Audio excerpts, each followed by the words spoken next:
नमस्कार मित्रांनो, या व्हिडिओमध्ये आपण TCSने यापूर्वी झालेल्या वेगवेगळ्या परीक्षेमध्ये जे प्रश्न विचारलेले होते म्हणजे TCSचे जे PYQ आहेत इतिहास या विषयावरती ते PYQ पाहणार आहोत। याच्यामध्ये आपण दोन गोष्टी करणार आहोत। पहिली गोष्ट म्हणजे हे जे PYQ आहेत त्या PYQचा जो टॉपिक आहे त्या टॉपिकवर TCSने यापूर्वी कोणते प्रश्न विचारलेले आहेत वेगवेगळ्या परीक्षांमध्ये ते बघणार आहोत। आणि त्याच्या पुढे जाऊन दुसरी गोष्ट म्हणजे आपण या टॉपिकवरती आधारित पुढे जाऊन TCS तुम्हाला या परीक्षेमध्ये कोणते प्रश्न विचारू शकते ते देखील आपण पाहणार आहोत। याच्यामुळे काय होईल तर TCSने जो सिलेबस दिलेला आहे त्या सिलेबसमधील काही महत्त्वाचे जे पॉइंट आहेत त्या पॉइंटचे रिव्हिजन या व्हिडिओच्या माध्यमातून आपण करणार आहोत। चला तर मग सुरू करूया। पहिला प्रश्न आहे, टिंबटिंबमध्ये अखिल भारतीय ट्रेड युनियन काँग्रेसची स्थापना झाली। आता अखिल भारतीय ट्रेड युनियन काँग्रेस म्हणजे काय तर all India trade union Congress म्हणजेच आयटकची स्थापना किती साली झाली असा प्रश्न विचारलेला आहे। तर त्याचे उत्तर आहे 1920 साली। आता हे जे आयटक आहे याची स्थापना जेव्हा झाली तेव्हा याचे अध्यक्ष कोण होते असा प्रश्न तुम्हाला 100% विचारला जाईल आणि हा प्रश्न यापूर्वी देखील TCSने विचारलेला आहे। तर याच्या स्थापनेवेळी याचे अध्यक्ष होते लाला लजपत राय हे। त्यानंतर दुसरा प्रश्न आहे ते विचारतील पुढे जाऊन की 1920 साली याची स्थापना झाली, ती स्थापना कोठे झाली या ठिकाणावरती देखील तुम्हाला प्रश्न विचारला जाऊ शकतो। तर याची स्थापना मुंबई या ठिकाणी झाली। त्यामुळे या दोन गोष्टी लक्षात ठेवा, याच्यावरती प्रश्न विचारला जातो। या आयटक सारखी आणखीन एक महत्त्वाची संघटना आहे त्याच्यावरती देखील परीक्षेत प्रश्न विचारला जातो आणि तिचे नाव आहे INTUC, Indian national trade union Congress. म्हणजे काँग्रेस या संघटनेची ही कामगार संघटना आहे आणि या इंटकचा जी स्थापना आहे ती कुठे झाली तर ती देखील झाली मुंबई या ठिकाणीच। त्यामुळे या स्थापनेवरती प्रश्न विचारला जाईल। त्याचबरोबर किती साली झाली तर 1947 सालीची स्थापना झाली आणि या इंटकचे नेतृत्व कोण करत होतं सुरुवातीच्या काळात तर सरदार वल्लभभाई पटेल हे या इंटकचे नेतृत्व करत होते। त्यामुळे या 2-3 गोष्टी लक्षात ठेवा, याच्यावरती प्रश्न विचारले जातात। त्यानंतरचा प्रश्न आहे, टिंबटिंबमध्ये पुरुषांना राष्ट्रीय प्रचारक म्हणून भारताच्या सेवेत स्वतःला झोकून देण्याचे प्रशिक्षण देण्याच्या उद्देशाने आणि सर्व घटनात्मक मार्गांनी भारतीय जनतेच्या राष्ट्रीय हिताचा प्रचार करण्यासाठी भारत सेवक समाजाची स्थापना करण्यात आली होती। तर भारत सेवक समाज याच्यावरती खूप वेळा प्रश्न विचारलेला आहे TCSने आणि याची स्थापना ही 1905 साली करण्यात आली होती। आता ते पुढे जाऊन डायरेक्ट कोणत्या दिनांकाला करण्यात आली असा देखील प्रश्न विचारू शकतात। तर 12 जून 1905ला स्थापना करण्यात आली। त्याचबरोबर याचे संस्थापक कोण आहेत तर याचे संस्थापक होते गोपाळ कृष्ण गोखले हे।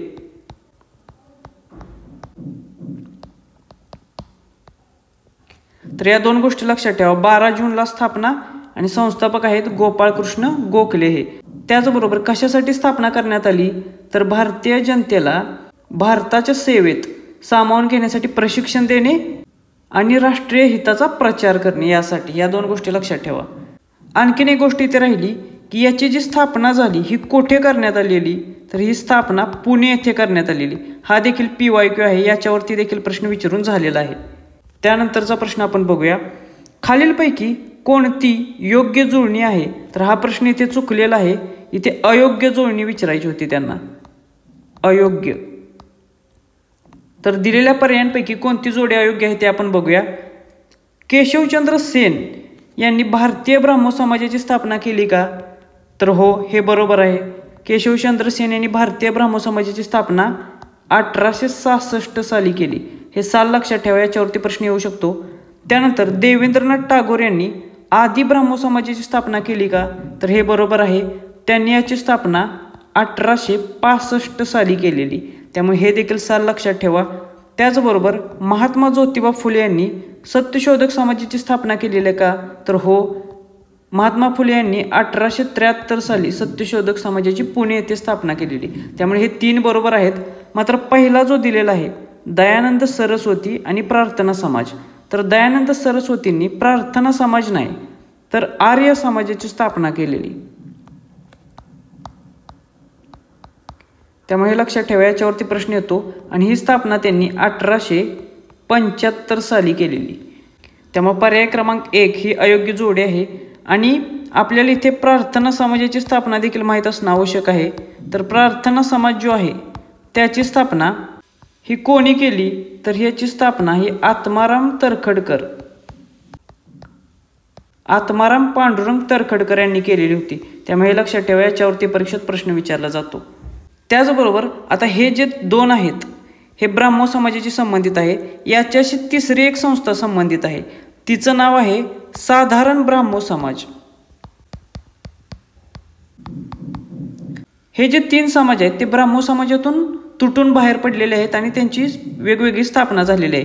तर हा जो साधारण ब्राह्मो समाज आहे याची स्थापना ही 1878 साली करण्यात आलेली. तर याचे संस्थापक किंवा याचे नेतृत्व कोण करत होते, तर याचे नेतृत्व हे निशावनाथ शास्त्री हे याचे नेतृत्व करत होते. त्यामुळे हे देखील लक्षात ठेवा, याच्यावरती पेपरमध्ये प्रश्न विचारला जाऊ शकतो. धर्मादाय आयुक्तालय या भरतीसाठी जे तयारी करत आहेत त्यांच्यासाठी आपली ही टेस्ट सिरीज आहे. ही टेस्ट सिरीज सेम TCSच्या पॅटर्ननुसार आहे. TCS ज्या प्रकारचे ज्या क्वालिटीचे प्रश्न विचारते त्याच क्वालिटीच्या प्रश्नांची रचना देखील आपण केलेली आहे. त्याचबरोबर 4 ग्रुपनुसार ही टेस्ट सिरीज असेल आणि या प्रत्येक टेस्टमध्ये ग्रुप लेवल टायमर्स देखील असतील. त्यामुळे परीक्षेच्या तयारीसाठी उत्तम अशी एक टेस्ट सिरीज आहे आपली. ही ऑनलाईन टेस्ट सिरीज असून यामध्ये एकूण 5 टेस्ट असतील. आणि ही टेस्ट सिरीज तुम्ही परचेस करण्यासाठी तुम्हाला स्पर्धा परीक्षा मित्र ही ॲप डाउनलोड करावी लागेल. या ॲपमध्ये तुम्हाला ही टेस्ट सिरीज जॉईन करता येईल. त्याचबरोबर ज्यांना कोणाला ही टेस्ट सिरीज लॅपटॉपवरती द्यायची असेल तर त्याच्यासाठी वेबसाईट देखील आहे, त्याची लिंक मी खाली डिस्क्रिप्शन बॉक्समध्ये देत आहे. परीक्षेसाठी सगळ्यात महत्त्वाची गोष्ट कोणती असेल तर ती आहे सराव. जास्तीत जास्त जेवढा तुम्ही सराव कराल परीक्षेचा तेवढे तुम्हाला जास्तीत जास्त मार्क्स मिळण्यासाठी मदत होणार आहे. त्यामुळे हीच टेस्ट सिरीज घ्या असं काही म्हणणं नाही माझं, पण जेवढ्या टेस्ट सिरीज तुम्हाला सॉल्व्ह करता येतील, जेवढे पेपर तुम्हाला सॉल्व्ह करता येतील, जेवढे प्रश्न तुम्हाला जास्तीत जास्त सॉल्व्ह करता येतील तेवढं करा. तुमची परीक्षेच्या आधीच तुमची पेपरमध्ये कोणती स्ट्रॅटेजी असणार आहे ती तुमची डिसाईड असणं खूप आवश्यक आहे. आणि त्या स्ट्रॅटेजीचं जर पेपरच्या दिवशी व्यवस्थित इम्प्लिमेंटेशन झालं तर तुम्हाला 100% यश मिळणार आहे. त्यानंतरचा प्रश्न आहे 1884 मध्ये पुण्यात बाळ गंगाधर टिळक यांच्यासह खालीलपैकी कोणी डेक्कन एज्युकेशन सोसायटीची स्थापना केली. तर यापूर्वी TCSने डेक्कन एज्युकेशन सोसायटीची स्थापना केव्हा झाली असा प्रश्न विचारलेला. तर त्याचे उत्तर असेल 1884 साली. कोणी केली, तर बाळ गंगाधर टिळक आणि गोपाळ गणेश आगरकर यांनी केली. त्यामुळे या 2 गोष्टी लक्षात ठेवा. आता इथे जे दादाभाई नौरोजी दिलेले आहेत त्याच्यावरती देखील प्रश्न विचारला जातो की ईस्ट इंडियन असोसिएशन याची स्थापना कोणी केली, तर ईस्ट इंडिया असोसिएशनची स्थापना दादाभाई नौरोजींनी केली. कुठे केली, तर याची स्थापना त्यांनी लंडन येथे केलेली. त्यामुळे हे लक्षात ठेवा, लंडन. आणि कधी केलेली, तर 1866 साली. तर या 2-3 गोष्टी लक्षात ठेवा, याच्यावरती प्रश्न विचारले जातात. आणि गोपाळकृष्ण गोखलेंचा आपण मगाशीच बघितलेलं की भारत सेवक समाजाची स्थापना त्यांनी केलेली. त्यानंतर 1919 मध्ये रौलट कायदा मंजूर झाला तेव्हा खालीलपैकी कोण भारताचे व्हाईसरॉय होते. तर जेव्हा 1919चा रौलट कायदा मंजूर झालेला तेव्हा भारताचे व्हाईसरॉय होते लॉर्ड चेम्सफोर्ड हे. त्याचबरोबर जेव्हा 1919चा कायदा मंजूर झाला तेव्हा देखील लॉर्ड चेम्सफोर्ड हेच व्हाईसरॉय होते आणि त्या कायद्याला मॉन्टफोर्ड कायदा असं देखील म्हटलं जातं. त्याचबरोबर 1909चा कायदा जेव्हा मंजूर झाला तेव्हा भारताचे व्हाईसरॉय कोण होते असा पुढे जाऊन तुम्हाला प्रश्न येईल. तर तेव्हा भारताचे व्हाईसरॉय हे दुसरा लॉर्ड मिंटो होते. त्यामुळे हे देखील लक्षात ठेवा, याच्यावरती प्रश्न येऊ शकतो. त्याचबरोबर 1935चा गव्हर्नमेंट ॲक्ट किंवा कायदा जेव्हा लागू झाला, भारतीय सुधारणांचा कायदा, तेव्हा कोण भारताचे व्हाईसरॉय होते असा देखील प्रश्न येऊ शकतो. तर तेव्हा भारताचे व्हाईसरॉय हे लॉर्ड विलिंग्टन हे होते. त्यामुळे ही 3 नावे लक्षात ठेवा, हे 3 कायदे लक्षात ठेवा, याच्यावरती पुढे जाऊन प्रश्न येऊ शकतो. नेक्स्ट प्रश्न आहे बेहरामजी मलबारी हे टिंबटिंबचे महान पारशी समाज सुधारक मानले जातात. तर बेहरामजी मलबारी हे कोणत्या शतकात होते, तर हे 19व्या शतकात होते. कसे काय, तर त्यांचा जो जन्म आहे तो 1853चा आहे. म्हणजेच 1853 म्हणजेच 19वे शतक.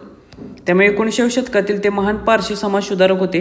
आता यांच्यावरती अजून एक महत्त्वाचा प्रश्न विचारला जातो जो TCSचा PYQ देखील आहे, तर तो आहे इंडियन स्पेक्टेटर हे जे साप्ताहिक आहे हे कोणाचे आहे असा प्रश्न विचारला जातो. तर इंडियन स्पेक्टेटर हे जे साप्ताहिक आहे हे आहे बेहरामजी मलबार यांचे. त्यामुळे हे लक्षात ठेवा, याच्यावरती प्रश्न विचारला जातो. त्याचबरोबर हे जे बेहरामजी मलबार आहेत ते बालविवाहाचे विरोधक होते आणि विधवा विवाहाचे समर्थक होते. ह्या 2-3 गोष्टी लक्षात ठेवा. महात्मा गांधींनी टिंबटिंबमध्ये मिठाचा सत्याग्रह सुरू केला. तर कोणत्या साली मिठाचा सत्याग्रह म्हणजे सविनय कायदेभंगाची चळवळ सुरू झाली असं विचारलेलं आहे. तर ते साल होतं 1930 हे. त्यामुळे हे लक्षात ठेवा. आता त्यांनी 12 मार्चला दांडी यात्रा चालू केलेली. कोठून? साबरमती आश्रमातून. तर साबरमती आश्रमातून 12 मार्चला दांडी मार्च चालू केला 78 अनुयायांना सोबत घेऊन. ते पोचले 5 एप्रिलला दांडी येथे. तर हे जे अंतर आहे याच्यावरती प्रश्न विचारला जातो. हे जे अंतर होते ते 240 मैल एवढे अंतर होते आणि किलोमीटरमध्ये देखील एकदा प्रश्न विचारलेला. तर 385 किलोमीटर एवढे अंतर ते पायी चालत गेलेले 78 अनुयायांसोबत, 78 लोकांसोबत सहकारी होते त्यांचे. आणि 6 एप्रिलला दांडी येथे त्यांनी मिठाचा सत्याग्रह चालू केलेला, मीठ उचलून समुद्रकिनारी. त्यामुळे हे लक्षात ठेवा, याच्यावरती तुम्हाला 100% प्रश्न येऊ शकतो. आता याच्याशी संबंधित आणखीन एक प्रश्न PYQ आहे TCSचा, तो म्हणजे ठाणे येथे म्हणजे महाराष्ट्रातील जे ठाणे जिल्हा आहे किंवा ठाणे शहर आहे तेथे मिठाचा सत्याग्रह कोणी केला किंवा कोणी त्याचे नेतृत्व केले असा प्रश्न येतो. तर ठाण्यातील सत्याग्रहाचे नेतृत्व हे नानासाहेब देवधेकर यांनी केलेले. त्याचबरोबर आणखीन एक नाव तुम्ही लक्षात ठेवा, कमलाबाई चट्टोपाध्याय. कमलादेवी चट्टोपाध्याय हे देखील या मिठाच्या सत्याग्रहाचे नेतृत्व करत होत्या ठाणे जिल्ह्यातील किंवा ठाणे शहरातील. त्यामुळे या गोष्टी लक्षात ठेवा, याच्यावरती प्रश्न येऊन गेलेले आहेत. त्यानंतर प्रश्न आहे भारतातील 19व्या शतकातील सामाजिक धार्मिक चळवळींच्या संदर्भात खालीलपैकी कोणते विधान किंवा विधाने बरोबर आहेत. तर पहिले विधान आहे स्वामी विवेकानंदांनी 1875 मध्ये आर्य समाजाची स्थापना केली. तर हे चुकीचं आहे, कारण आपल्याला मगाशीच आपण पाहिले की आर्य समाजाची स्थापना हे स्वामी दयानंद सरस्वतींनी केलेले आहे. त्यामुळे पहिले विधान चुकीचे आहे. त्यानंतर दुसरे विधान बघूया. स्वामी विवेकानंदांनी 1873 मध्ये शिकागो येथे जागतिक धर्म महासभेत भाषण केले. तर हे बरोबर आहे. त्यामुळे पर्याय क्रमांक 1 फक्त 2 बरोबर हे आपले योग्य उत्तर असेल. आता स्वामी विवेकानंदांशी संबंधित आणखी कोणते प्रश्न विचारले जातात ते देखील बघूया. तर रामकृष्ण मिशन याची स्थापना कोणी केली असा प्रश्न विचारला जातो. तर रामकृष्ण मिशनची स्थापना ही स्वामी विवेकानंद यांनी केलेली आहे. कधी केली, किती साली? तर याची स्थापना 1897 साली केलेली. त्यामुळे साल लक्षात ठेवा, याच्यावरती प्रश्न येऊन गेलेला आहे. त्याचबरोबर याचे प्रमुख केंद्र कोणते आहे? तर बेलूरचा मठ हे या रामकृष्ण मिशनचे प्रमुख केंद्र आहे, हे लक्षात ठेवा. या प्रमुख केंद्रावरती देखील बऱ्याच परीक्षांमध्ये प्रश्न विचारलेला आहे. त्याचबरोबर आणखीन एक गोष्ट आहे जी स्वामी विवेकानंदाशी संबंधित आहे, ती म्हणजे त्यांनी 1896 साली वेदांत सोसायटी या संघटनेची स्थापना केलेली. कुठे? तर न्यूयॉर्कला.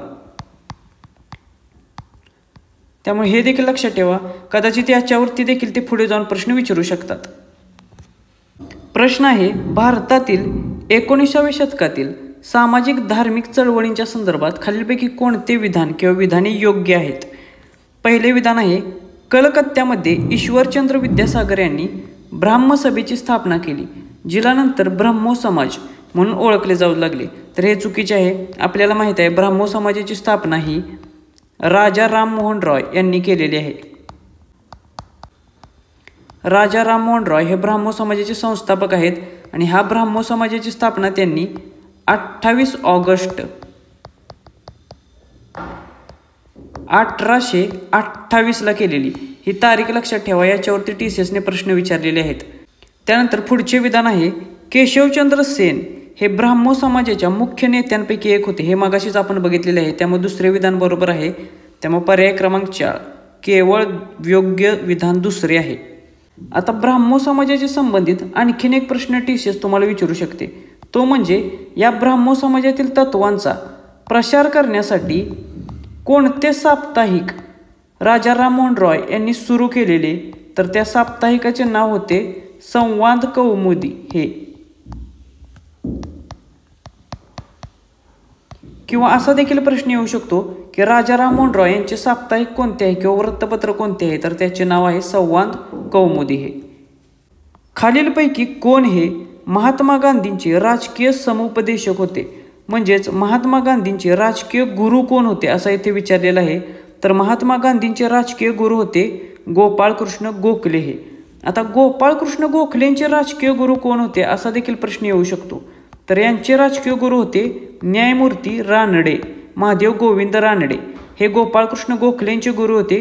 तर गोखले हे महात्मा गांधींचे राजकीय गुरु होते. त्यामुळे हे 3 गोष्टी लक्षात ठेवायचे. त्यानंतरचा प्रश्न आहे 1857च्या बंडात कोण नानासाहेबांचा सेनापती होता? तर 1857चा जो उठाव आहे तो परीक्षेच्या दृष्टिकोनातून महत्त्वाचा आहे. याच्यावरती बरेचसे प्रश्न विचारले जातात. तर याचा जो बंड झाले 1857 याच्यामध्ये नानासाहेब पेशव्यांचा सेनापती कोण होता? तर ते होते तात्या टोपे हे. त्यामुळे पर्याय क्रमांक 4 हे याचे योग्य उत्तर आहे. आता याच्याशी संबंधित कोणत्या ठिकाणी उठाव झाले ते ठिकाण आणि त्या उठावाचे नेतृत्व कोण केले असा प्रश्न विचारला जातो. त्याचबरोबर हे जे उठाव झाले हे उठाव दडपणारे इंग्रज कोण होते ते देखील प्रश्न विचारले जातात. तर याची तिन्हीची माहिती आपण बघूया. दिल्लीत जो उठाव झाला याचे नेतृत्व दिल्लीचा जनरल बख्त खान यांनी केले होते आणि हा उठाव दडपलेला होता जॉन निकल्सन आणि जनरल हडसन या इंग्रजी अधिकाऱ्यांनी. त्यानंतर कानपूर उठावाचे नेतृत्व नानासाहेब पेशव्यांनी केलेले आणि तात्या टोपेंनी केलेले आणि हा उठाव जो आहे तो दडपलेला होता ह्यू व्हीलर आणि कोलिन कॅम्पाबेल या इंग्रज अधिकाऱ्यांनी. त्यानंतर लखनौचा जो उठाव होता याचे नेतृत्व बेगम हजरत महल यांनी केलेले आणि हा उठाव दडपलेला होता जनरल हॅवलॉक, नील आणि जनरल ऑट्रम यांनी या 3 इंग्रजी अधिकाऱ्यांनी. त्याच्यानंतर बरेली किंवा रोहिलखंडचा जो उठाव होता त्याचे नेतृत्व केलेले खान बहादूर खान यांनी आणि हा उठाव दडपलेला विन्सेंट ऑथर्ट आणि कॅम्पाबेल यांनी. त्याचबरोबर बिहारमध्ये जो उठाव झाला किंवा जगदीशपूरचा उठाव असं त्याला म्हटलं जातं त्याचं नेतृत्व केलेलं कुंवर सिंग यांनी. हा उठाव दडपण्यासाठी इंग्रज अधिकारी होता विल्यम टेलर हा. त्याच्यानंतर अवधचा जो उठाव झाला किंवा फैजाबाद उठाव असं म्हटलं जातं त्याचे नेतृत्व मौलवी अहमदुल्ला यांनी केलेलं. तर तो दडपण्यासाठी इंग्रज अधिकारी जनरल रेनार्ड याला तैनात करण्यात आलेलं. त्यानंतर आणखीन एक महत्त्वाचा आहे तो म्हणजे ग्वाल्हेरचा उठाव याचे नेतृत्व तात्या टोपे यांनी स्वतः केलेलं आणि हा उठाव दडपलेला ह्यू रोज या इंग्रज अधिकाऱ्यांनी. त्यानंतर झाशीचा उठाव कोणी केलेलं तर आपल्याला माहीत आहे राणी लक्ष्मीबाई यांनी त्याचे नेतृत्व केलेले आणि ह्यू रोज या इंग्रज अधिकाऱ्यांनी हा उठाव दडपून टाकलेला. त्याचबरोबर आसाम येथील उठावाचे नेतृत्व मणिराम दिवान यांनी केलेले होतं. तर हे सर्व जे आहेत उठाव आणि त्याचे नेतृत्व हे लक्षात ठेवा. इंग्रज अधिकाऱ्यांची नावे जरी नाही लक्षात ठेवली तरी चालेल पण ह्या गोष्टी लक्षात ठेवा. याच्यावरती 100% प्रश्न विचारले जातात. त्यानंतरचा प्रश्न आहे हेनरी व्हिव्हियन डिरोझिओ खालीलपैकी कोणत्या संस्थेशी संबंधित होते? तर यांचे संबंध होता यंग बंगाल चळवळ किंवा यंग बंगाल मुवमेंट ही जी होती त्याच्याशी संबंधित हेनरी व्हिव्हियन डिरोझिओ हे होते. आणि ही जी चळवळ आहे ती चळवळ 1820 ते 1830 या काळात चालू होती कारण 1831 साली यांचा मृत्यू होतो त्यामुळे ही चळवळ परत मागे पडत जाते. त्याचबरोबर अजून एक प्रश्न हेनरी डिरोझिओ यांच्यावरती विचारला जातो तो म्हणजे आधुनिक भारताचे पहिले राष्ट्रवादी कवी कोण होते असा प्रश्न विचारला जातो.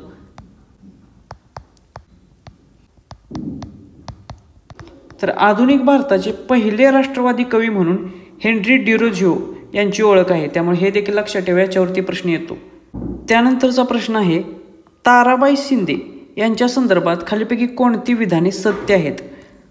पहिले विधान आहे स्त्री आणि पुरुष यांच्यातील सामाजिक भेदांवर टीका करणारे स्त्री पुरुष तुलना हे पुस्तक त्यांनी प्रकाशित केले.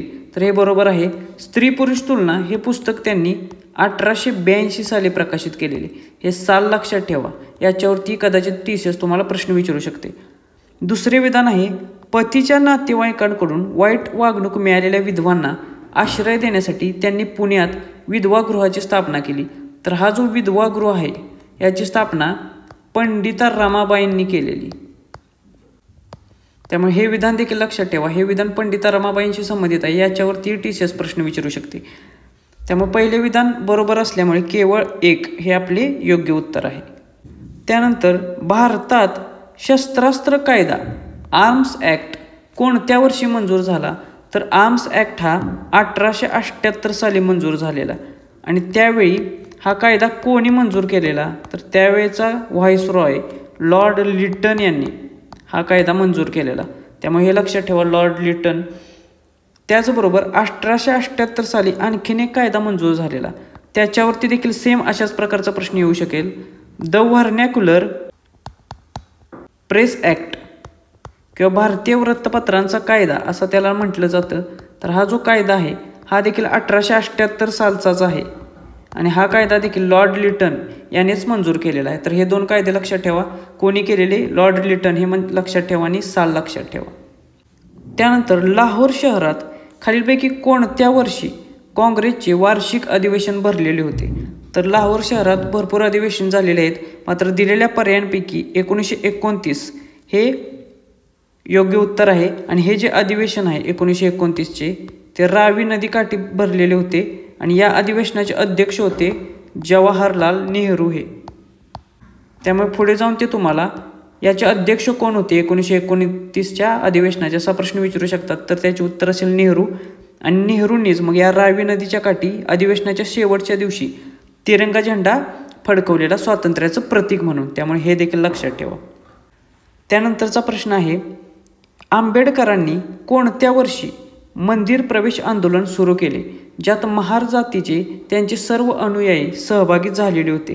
तर मंदिर प्रवेश जे आंदोलन आहे ते 1927चे आहे. आता खरं तर इथे स्पेसिफिकली त्यांनी मेन्शन करायला पाहिजे होतं की कोणत्या मंदिर प्रवेशाचे आंदोलन, कारण आंबेडकरांनी खूप वेगवेगळ्या मंदिरांसाठी प्रवेश मिळावा या उद्देशाने आंदोलने केलेली होती. तर आता आंबेडकरांच्या जी काही महत्त्वाच्या गोष्टी आहेत की ज्याच्यावरती प्रश्न विचारले जातात त्या आपण बघूया. पहिली गोष्ट म्हणजे बहिष्कृत हितकारणी सभा. याची स्थापना कधी झाली असा प्रश्न विचारला जातो. तर याची स्थापना 1924 साली करण्यात आलेली. त्यानंतर दुसरी महत्त्वाची गोष्ट आहे जो PYQ देखील आहे की महाडचा जे चौदार तळे सत्याग्रह झाला तो कधी झाला असा देखील प्रश्न विचारला जातो. तर हा चौदार तळेचा सत्याग्रह मार्च 1927ला झालेला. त्याच्यानंतर आणखीन एक TCSचा PYQ आहे तो म्हणजे मनुस्मृतीचे दहन कधी करण्यात आले? ते पण महाडलाच झाले हे लक्षात घ्या. महाडला 2 गोष्टी झालेल्या आहेत. तर मनुस्मृतीचे दहन हे डिसेंबरमध्ये 1927लाच झालेलं आहे. तर 1927ला 2 गोष्टी आहेत. मार्चमध्ये 14 तळ्याचा सत्याग्रह आणि डिसेंबरमध्ये मनुस्मृतीचे दहन हे लक्षात ठेवा. याच्यामध्ये बऱ्याच जणांचं कन्फ्युजन होतं. आणि आणखीन एक महत्त्वाची गोष्ट म्हणजे काळाराम मंदिर जो आहे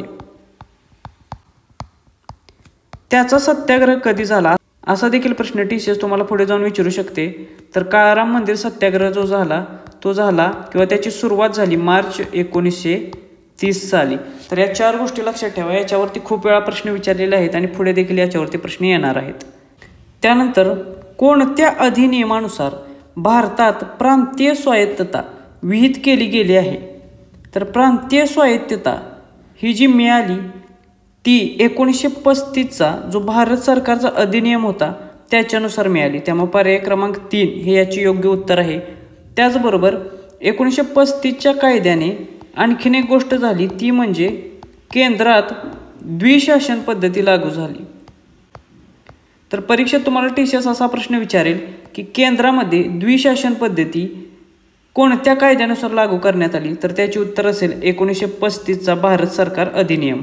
त्याचबरोबर 1935च्याच कायद्याने फेडरल कोर्टाची देखील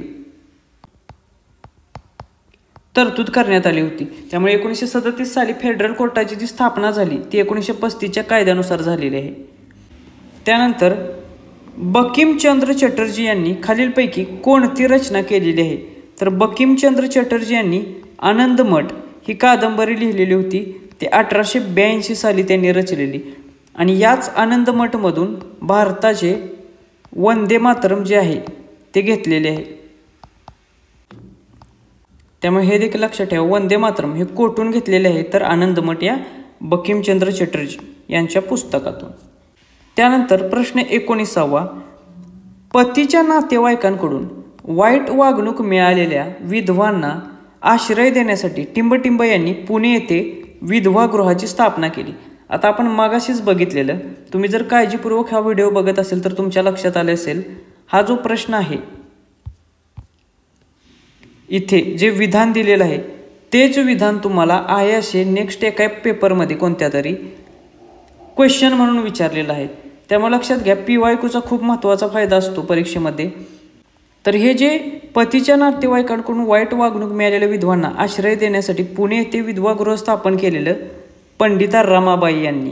त्यामुळे पर्याय क्रमांक 1 हे याचे योग्य उत्तर असेल. आता पंडिता रमाबाई या परीक्षेसाठी खूप महत्त्वाचे आहेत. त्यांच्यावरती खूप सारे प्रश्न TCSने यापूर्वी देखील विचारलेले आहेत. तर जे प्रश्न परीक्षे दृष्टिकोनातून महत्त्वाचे आहेत ते आपण बघूया. पंडिता रमाबाई यांनी आर्य महिला समाजाची स्थापना केली. तर आर्य महिला समाजाचे संस्थापक कोण असा प्रश्न विचारला जातो. तर पंडिता रमाबाई आहेत. याची स्थापना कधी झाली? 30 एप्रिल 1882 साली झाली. हे साल लक्षात ठेवा. त्याचबरोबर आर्य महिला समाजाची स्थापना कोठे झाली असा देखील प्रश्न TCS विचारते. तर याची स्थापना पुणे येथे झालेली. त्यानंतर शारदा सदन या संस्थेची स्थापना कोणी केली असा प्रश्न TCSने तलाठी भरतीत विचारलेला. तर याची स्थापना पंडिता रमाबाई यांनी केलेली 1889 साली मुंबई येथे. लक्षात ठेवा, आर्य महिला समाज पुण्यात स्थापन केला आहे त्यांनी, पण शारदा सदनची स्थापना मुंबईला केलेली आहे. त्यानंतर त्यांनी याचप्रमाणे मुक्ती सदन हे ख्रिश्चन धर्माचा प्रसार करण्यासाठी स्थापन केलेले, कृपा सदन हे निराश्रित जे विधवा स्त्री आहेत त्यांना मदत म्हणून स्थापन केलेलं. त्याचबरोबर त्यांची 2 पुस्तके महत्त्वाची आहेत, त्याच्यावरती प्रश्न विचारला जातो. स्त्री धर्मनीती हे पुस्तक कोणी लिहिले असा प्रश्न येतो. तर याचे उत्तर असेल पंडिता रमाबाई यांनी 1882 साली लिहिले. त्याचबरोबर हाय कास्ट हिंदू वुमन हे देखील त्यांचे पुस्तक आहे. आणि आणखीन एक महत्त्वाची गोष्ट म्हणजे पंडिता रमाबाई यांचे आत्मचरित्र कोणते असा प्रश्न विचारलेला आहे TCSने यापूर्वी एकदा. तर माझी साक्ष हे त्यांचे आत्मचरित्र आहे. त्यामुळे या 2-3 गोष्टी लक्षात ठेवा. त्याचबरोबर बायबलचे मराठीत भाषांतर देखील त्यांनी केलेले. त्यामुळे हे पूर्ण जी स्लाईड आहे ती खूप महत्त्वाची आहे परीक्षेच्या दृष्टिकोनातून. यातील प्रत्येक शब्दावरती पेपरमध्ये प्रश्न येऊ शकतो. प्रश्न क्रमांक 20, टिंबटिंबच्या परिणामामुळे 1857च्या उठावानंतर प्रथमच ब्रिटिश राज्याचा पाया हादरला. म्हणजे 1857ला जो धक्का उठावामुळे ब्रिटिशांना बसला होता तसाच प्रकारचा धक्का याच्यानंतर कधी बसला? तर तो असहकार आंदोलनाच्या वेळी बसला, जेव्हा भारतभर हे असहकार आंदोलन महात्मा गांधींच्या नेतृत्वाखाली उभे राहिले होते. त्यामुळे पर्याय क्रमांक 3 हे याचे योग्य उत्तर असेल. रौलट सत्याग्रह 1919चा आहे, याच्यावरती देखील प्रश्न येतो. भारत छोडो आंदोलन जे आहे ते 1942चे आहे आणि दांडी सत्याग्रह 1930चा आहे. आता परीक्षेमध्ये तुम्हाला असहकार आंदोलनाचा ठराव कोणी मांडला असा देखील प्रश्न एकदा विचारलेला आहे. तर असहकार आंदोलनाचा ठराव हा चित्तरंजन दास यांनी मांडलेला होता. चित्तरंजन दास. आणि हा ठराव त्यांनी कुठे मांडला असा देखील प्रश्न विचारला जातो. तर जे नागपूर अधिवेशन झालेले 1920चे, त्या नागपूर अधिवेशनामध्ये चित्तरंजन दास यांनी असहकार आंदोलनाचा ठराव मांडलेला. त्यामुळे या 2 गोष्टी लक्षात ठेवा, याच्यावरती देखील प्रश्न येऊन गेलेले आहेत. त्यानंतर 1937 मध्ये सरकारने कोणत्या अधिनियमानुसार प्रांतीय विधानसभांच्या निवडणुका जाहीर केलेल्या? आपण मागाशीच बघितलं की प्रांतीय विधानसभा किंवा प्रांतिक स्वायत्तता जी होती, स्वायत्तता ती मिळालेली 1935च्या कायद्याने आणि त्याच्यानुसारच 1937 मध्ये प्रांतांच्या विधानसभाच्या निवडणुका करण्यात आल्या. त्यामुळे पर्याय क्रमांक 3 1935चा भारत सरकार अधिनियम हे याचे योग्य उत्तर आहे. आणि या जेव्हा निवडणुका झाल्या 1937च्या, तेव्हा 6 प्रांतांमध्ये पूर्ण बहुमताने काँग्रेस सत्तेवर आलेली, तर 2 प्रांतांमध्ये आघाडी करून काँग्रेस सत्तेत आलेली, म्हणजे एकूण 8 प्रांतांमध्ये त्यावेळी काँग्रेस सत्तेवर आलेली 1937च्या निवडणुकांमुळे, हे लक्षात ठेवा. एकूण 11 प्रांत होते, 11 पैकी 8 प्रांतात काँग्रेस सत्तेवर आलेली. त्याच्यानंतर प्रश्न क्रमांक 22वा, सॅन फ्रान्सिस्को शहरात गदर चळवळ कोणी स्थापन केली? तर हा देखील खूप महत्त्वाचा प्रश्न आहे. तर ही गदर चळवळ आहे ती क्रांतिकारी चळवळीचाच एक भाग आहे आणि ही गदर चळवळ सॅन फ्रान्सिस्को येथे 1913 साली सुरू करण्यात आलेली, त्यामुळे हे साल लक्षात ठेवा. आणि ही जी चळवळ आहे ती सोहनसिंग भाकना आणि लाला हरदयाळ यांनी चालू केलेली, त्यामुळे पर्याय क्रमांक 3 हे याचे योग्य उत्तर असेल. त्याचबरोबर सोहनसिंग भाकना जे आहेत ते याचे अध्यक्ष होते आणि लाला हरदयाळ जे आहेत ते याचे महासचिव होते. त्यामुळे ही देखील ॲडिशनल इन्फॉर्मेशन लक्षात ठेवा. आणि याच्यासाठी त्यांनी गदर पार्टी स्थापन केलेली, गदर पार्टी. तर गदर पार्टीचे अध्यक्ष आणि महासचिव कोण, असा प्रश्न येऊ शकतो. तर सोहनसिंग भाकना हे अध्यक्ष आणि लाला हरदयाळ हे याचे महासचिव होते. आणि ही जी गदर चळवळ आहे, ही चळवळ किंवा याला नाव गदर असे कसे पडलेले आहे, तर गदर या नावाचे एक साप्ताहिक हे चालवत होते दोघे, आणि या साप्ताहिकावरून याला गदर चळवळ असे नाव पडलेले आहे. त्यानंतरचा प्रश्न आहे, प्रार्थना समाजाची स्थापना टिंबटिंब येथे झाली. तर प्रार्थना समाजाची स्थापना मुंबई येथे करण्यात आलेली. आता परीक्षेच्या दृष्टिकोनातून 4 महत्त्वाचे समाज आहेत. पहिला आहे ब्राह्मो समाज, दुसरा आहे प्रार्थना समाज, तिसरा आहे सत्यशोधक समाज आणि चौथा आहे आर्य समाज. तर या 4ही समाजांवरती परीक्षेत प्रश्न विचारले जातात आणि ते प्रश्न या एका स्लाइडमध्येच आपण कव्हर करण्याचा प्रयत्न केलेला आहे. तर आता एक समाज बघूया. ब्राह्मो समाजाची स्थापना कधी झाली असा प्रश्न विचारला जातो. तर याची स्थापना 20 ऑगस्ट 1828ला झाली, जे आपण मागाशीच पाहिलेलं. कुठे झाली असा प्रश्न येतो, तर याचे उत्तर असेल कोलकाता येथे झाली. आणि कोणी केली, तर याचे संस्थापक होते राजा राममोहन रॉय हे. त्यानंतर दुसरा समाज आहे प्रार्थना समाज. याची स्थापना कधी झाली असा प्रश्न विचारला जातो. तर याची स्थापना 31 मार्च 1867 साली झाली. कोठे झाली, मुंबई या ठिकाणी झाली. आणि संस्थापक कोण आहेत, तर तरखडकर बंधू म्हणजेच आत्माराम पांडुरंग तरखडकर आणि दादोबा पांडुरंग तरखडकर यांनी केली. त्यानंतर तिसरा महत्त्वाचा समाज आहे सत्यशोधक समाज. याची स्थापना कुठे झाली, तर याची स्थापना पुणे या ठिकाणी झाली. कधी झाली, 24 सप्टेंबर 1873 साली झाली. आणि संस्थापक होते महात्मा ज्योतिबा फुले हे. त्यामुळे हे देखील लक्षात ठेवा. त्यानंतर चौथा महत्त्वाचा समाज आहे आर्य समाज. याची स्थापना 10 एप्रिल 1875 या दिवशी झाली मुंबई या ठिकाणी. आणि संस्थापक होते स्वामी दयानंद सरस्वती. तर हे जे 4 समाज आहेत ते परीक्षेच्या दृष्टिकोनातून खूप महत्त्वाचे आहेत. याची स्थापना, ठिकाण आणि संस्थापक लक्षात ठेवा, याच्यावरतीच मॅक्झिमम प्रश्न विचारले जातात. त्यानंतरचा प्रश्न, 1857 मध्ये कानपूर येथे झालेल्या उठावाचे नेतृत्व खालीलपैकी कोणी केले? तर आपण मगाशीच पाहिलेलं कानपूर येथील उठावाचे नेतृत्व हे नानासाहेब पेशवे यांनी केलेले. त्यामुळे पर्याय क्रमांक 2 हे याचे योग्य उत्तर असेल. अशा वेगवेगळ्या ठिकाणी उठावाचे नेतृत्व कोणी केले 1857च्या उठावात, याच्यावरती बरेचसे प्रश्न विचारलेले आहेत. पुढे देखील अशा प्रकारचे प्रश्न विचारले जातील. त्यामुळे पाठीमागे जो चार्ट आपण बघितलेला तो व्यवस्थित करून ठेवा. त्यानंतर मद्रासमधून प्रकाशित होणारे तमिळ भाषेतील स्वदेश मित्रण हे वृत्तपत्र कोणत्या वर्षी सुरू झाले? त्याचे उत्तर आहे 1882 साली. 1882 साली स्वदेश मित्रण हे वृत्तपत्र सुरू झालेले. आता पुढे जाऊन तुम्हाला असा प्रश्न येईल, स्वदेश मित्रण हे कोणत्या भाषेतील वृत्तपत्र होते? तर तमिळ भाषेतील. कोठून प्रकाशित होत होते? तर ते होते मद्रासमधून. आणि याचे संस्थापक कोण होते? तर याचे संस्थापक होते G.S. अय्यर. तर आता हे परीक्षेच्या दृष्टिकोनातून का महत्त्वाचे आहे? कारण द हिंदू हे जे वृत्तपत्र आहे तर या वृत्तपत्राचे संस्थापक देखील G.S. अय्यरच आहेत. त्यामुळे हे परीक्षेच्या दृष्टिकोनातून खूप महत्त्वाचे आहेत. द हिंदूची स्थापना देखील माहीत असावी, 1878 साली याची सुरुवात आहे. त्यानंतर अलीगड येथे मोहम्मदन ऑग्लो ओरिएंटेड कॉलेज MAO कोणत्या वर्षी स्थापन करण्यात आले? तर मोहम्मदन ॲग्लो ओरिएंटेड कॉलेज याची स्थापना ॲक्च्युली 1875 सालची आहे. 1875-76 याची स्थापना आहे, पण पर्यायामध्ये पर्याय क्रमांक 4 1877 योग्य उत्तर दिलेलं आहे, कारण ते जवळपास जाणारं उत्तर आहे. तर याचे जे संस्थापक होते ते कोण होते असा प्रश्न पुढे जाऊन विचारला जाईल.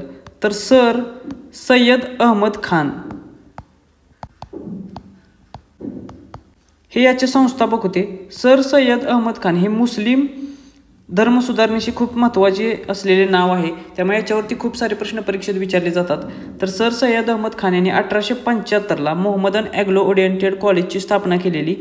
त्यालाच अलीगड चळवळ असे देखील पुढे जाऊन नाव मिळालेले, त्यामुळे हे देखील लक्षात ठेवा. त्याचबरोबर सर सय्यद अहमद खान यांच्याशी संबंधित अजून 2 महत्त्वाच्या सोसायटी आहेत, त्या म्हणजे सायंटिफिक सोसायटी. तर सय्यद खान यांनी सायंटिफिक सोसायटीची स्थापना कधी केली असा देखील प्रश्न येऊ शकतो. तर याची स्थापना 1865 सालची आहे, हे एक लक्षात ठेवा. त्यानंतर दुसरी एक महत्त्वाची गोष्ट म्हणजे युनायटेड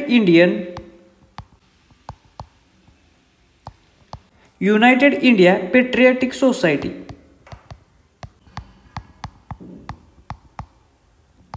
याची स्थापना कोणी केली असा प्रश्न विचारला जाईल. तर याचे संस्थापक होते सर सय्यद अहमद खान आणि याची स्थापना ही 1888 साली केलेली. का केली याची स्थापना? तर याची स्थापना 1885 साली जी स्थापन झालेली अखिल भारतीय काँग्रेस आहे याला विरोध करण्यासाठी म्हणून युनायटेड इंडिया पेट्रियाटिक सोसायटी स्थापन करण्यात आलेली, हे लक्षात ठेवा. त्यानंतर भारतात इंग्रजी शिक्षणाला चालना देण्यासाठी प्रसिद्ध अशा मिनिट ऑन इंडियन एज्युकेशनशी खालीलपैकी कोण निगडीत आहे? तर मिनिट्स ऑन इंडियन एज्युकेशन हे जे आहे ते लॉर्ड मेकॅलो यांच्याशी संबंधित आहे. लॉर्ड मेकॅलो यांनी हे प्रसिद्ध केलेले आणि हे जे मिनिट्स आहेत ते कधी प्रसिद्ध केलेले? तर 1835 साली. तर हे साल देखील लक्षात ठेवा. इंग्रजी शिक्षणाशी संबंधित हे खूप महत्त्वाचे वर्ष आहे. त्याचबरोबर परीक्षेसाठी अजून एक नाव महत्त्वाचे आहे इंग्रजी शिक्षणाशी संबंधित किंवा भारतीय एज्युकेशन सिस्टीमशी संबंधित, तर ते आहे चार्ल्स वूड. आणि चार्ल्स वूडनी 1854 साली वूड्सचा खलिता किंवा वूड्सचा अहवाल जाहीर केलेला, तर त्याच्यावरती देखील या सालावरती देखील प्रश्न विचारला जातो. त्यानंतरचा प्रश्न आहे स्वदेशीचा आणि परदेशी वस्तूंवर बहिष्काराचा संदेश मुंबई आणि पुण्यात कोणी नेला? तर स्वदेशी वस्तू वापरण्याचा आणि परदेशी वस्तूंवर बहिष्कार घालण्याचा संदेश हा मुंबई आणि पुण्यामध्ये पसरवण्याचे श्रेय जाते लोकमान्य बाळ गंगाधर टिळक किंवा लोकमान्य टिळक यांना. त्यामुळे पर्याय क्रमांक 2 हे याचे योग्य उत्तर असेल. TCS तुम्हाला बरेचसे प्रश्न हे व्यक्तींच्या अवतीभोवतीच विचारताना दिसेल, त्यामुळे परीक्षेच्या दृष्टिकोनातून जे काही महत्त्वाचे समाजसुधारक आहेत त्यांचे कार्य एकदा वाचून घ्या. ते एकदा तुमच्या लक्षात आलं की बरेचसे इतिहासाचे प्रश्न तुमचे आरामात सुटतील. त्यानंतरचा प्रश्न आहे आधुनिक शिक्षणासाठी आणि मुस्लिम समाजाच्या उन्नतीसाठी अलीगड चळवळ कोणी सुरू केली? आपण मागाशीच पाहिलं की अलीगड चळवळ सुरू करण्याचे श्रेय हे सर सय्यद अहमद खान यांना जाते. 1875 साली त्यांनी अलीगड चळवळीचा पाया रचलेला, त्यामुळे हे लक्षात ठेवा. त्यानंतर खालीलपैकी कोणते 1857च्या उठावाच्या अपयशाचे कारण नाही? म्हणजे खाली 1857च्या उठावाची अपयश दिलेली आहेत किंवा अपयशाची कारणे दिलेली आहेत, त्यापैकी कोणते एक कारण नाही ते आपल्याला ओळखायचे आहे. तर एक एक विधान आपण बघूया. बंडखोरांकडे शस्त्रास्त्रे आणि दारुगोळा मर्यादित होता. तर हे अपयशाचे कारण आहे, कारण आपण ज्यांच्याशी लढत होते ते इंग्रज अर्ध्या जगावर राज्य करत होते, त्यामुळे त्यांच्याकडे अमापाशी शस्त्रास्त्रे आणि दारुगोळा होते. त्या तुलनेने बंडखोरांकडे किंवा आपल्याकडे 1857चा उठाव करणाऱ्यांकडे मर्यादित प्रमाणात दारुगोळा होते, त्यामुळे उठाव अपयशी झाला. त्यानंतर बंडखोरांमध्ये संवाद आणि केंद्रीकृत नेतृत्वाचा अभाव होता. तर हे देखील विधान बरोबर आहे. हे देखील अपयशाचे कारण आहे, कारण त्यावेळी टेलिफोनची व्यवस्था नव्हती, त्यामुळे लोकांपर्यंत संदेश पोचवायला खूप विलंब होत होता. त्यामुळे वेगवेगळ्या ठिकाणी वेगवेगळ्या वेळी उठाव झाला, एकाच वेळी एकाच ठिकाणी एकाच दिवशी हा उठाव करता आला नाही, त्यामुळे हे देखील अपयशाचे कारण आहे. त्यानंतर बंडखोरांकडे परकीय राजवटीवरील त्यांचा अविश्वास वगळता भविष्यासाठी कोणतेही स्पष्ट राजकीय अजेंडा नव्हता. तर हे देखील अपयशाचे कारण आहे, कारण फक्त इंग्रजांना भारताबाहेर हाकलणे एवढाच त्यांचा मोठो होता. ते इंग्रज भारत जेव्हा सोडून जातील त्याच्यानंतर भविष्यात भारतासाठी काय करायचे आहे किंवा कोणता कार्यक्रम राबवायचा आहे याच्याबद्दल कोणाच्यातही डिस्कशन झाले नव्हते किंवा याच्याबद्दलचा कोणताही कार्यक्रम तयार नव्हता. त्यामुळे याच्यामुळे देखील अपयश आलेले होते. त्याच्यानंतर झाशीची राणीसारख्या डॉक्ट्रिन ऑफ लॅप्सला बळी पडलेले राज्यकर्ते इंग्रजांना पाठिंबा देऊ लागले. तर हे चुकीचं आहे आणि हे अपयशाचे कारण नाही आहे. त्यामुळे पर्याय क्रमांक 3 हे आपले योग्य उत्तर असेल. तर अशा प्रकारे आपण जवळपास 30 प्रश्न बघितलेले आहेत.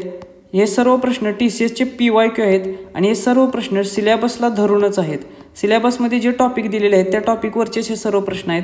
त्यामुळे या प्रश्नांच्या माध्यमातून इतिहासाची रिव्हिजन करण्याचा आपण प्रयत्न केलेला आहे. अजून बरेचसे प्रश्न, अजून जवळपास एवढेच प्रश्न आपले बाकी आहेत, ते आपण 6 तारखेच्या आधी 100% घेण्याचा प्रयत्न करू.